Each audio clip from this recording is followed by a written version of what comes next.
예사로 생각하고 그냥 넘어갈 수도 있지만 실제로 나한테 발생했을 때 그때 제대로 잘 대처를 해주지 않으면 실신으로 이어지고 머리를 크게 부딪혀서 내가 병원 신세를 지게 된다거나 골절상을 입어서 더 큰 2차 피해로 이어질 수 있다는 거를 알고 계셔야 돼요.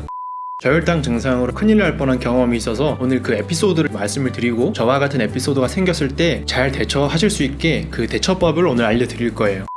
당일 아침부터 축구를 한 3-40분 정도 하고 이어서 실내 농구 코트 경기장으로 가서 농구를 한 1시간 정도 뛰었어요. 경기가 다 끝나고 밖으로 나가려고 하는데 갑자기 제 눈앞이 깜깜해지고 손발에 힘이 빠지면서 몸이 휘청하는 거예요. 다행히 저를 부축해줄 형이 있어서 그 형한테 기대서 경기장 밖으로 나갔어요. 걸어갈 힘이 없으니까 그 형한테 부탁을 해서 갔던 곳은 병원이나 약국이 아니었어요. 편의점을 가서 초코우유랑 초코빵 이렇게 사 먹었는데요. 언제 그랬냐는 듯이 말끔하게 나아지더라고요. 이게 바로 저혈당 때문에 생긴 그런 증상들이에요.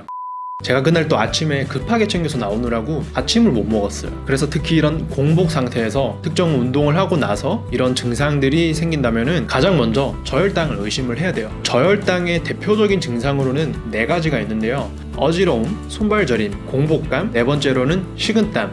보통 이런 저혈당 증상은 당뇨 진단을 받고 나서 이 당뇨를 조절하기 위해서 당뇨약을 먹거나 인슐린 주사를 맞거나 이런 분들에게서 부작용으로 나타나는 경우가 흔한데요. 제가 그랬던 것처럼 공복 상태에서 과한 운동을 했을 때 잘 나타나고요. 여성분들, 특히 중년 여성분들 같은 경우에는 이렇게 체력도 많이 떨어져 있을 때 공복 상태에서 스트레스를 많이 받는 그런 일이 있거나 과로했을 때 이럴 때 잘 나타나요. 여성분들이 조금 주의를 해야 되는 게 있는데 내가 이런 증상이 나타나서 콜라를 한 캔 먹거나 초콜릿을 먹거나 사탕을 먹거나 초코우유를 먹거나 그래도 증상이 나아지지 않는다라고 하면은 빈혈이라거나 이런 다른 원인들을 생각을 해봐야 돼요. 그래서 이런 경우가 지속이 될 때는 가까운 병원으로 가셔서 의사분과 이제 진료를 해보시는 것을 추천을 드리고요. 이런 질환들의 증상은 보이는 만큼 내가 잘 대처를 할 수 있는 거고 더 큰 2차 피해를 막을 수도 있는 거예요. 우리가 쉽게 생각해서는 안 되는 게 어지러운 게 더 심해져서 실신을 해요. 머리를 부딪히면서 머리를 크게 다칠 수도 있고 팔, 다리 이런 골절상을 입을 수도 있다는 거를 꼭 명심하셔야 돼요.